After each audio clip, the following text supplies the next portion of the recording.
how to increase volume on iPhone without buttons. In this video, I'm going to show you two different ways to increase the volume on your iPhone without using the buttons. So if the buttons are broken, you'll still be able to do this. And if this video helps you, please consider giving it a like and also subscribe to my channel because that really helps me out.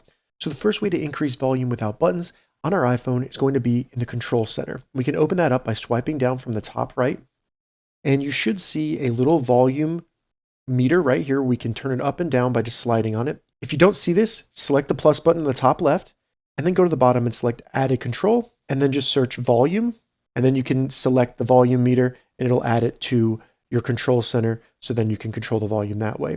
Now, the next way to control the volume, maybe if you don't want to control the volume of media, you're worried about the ringtone, something like that, is to open up the settings on our iPhone, then scroll down and select sound and haptics.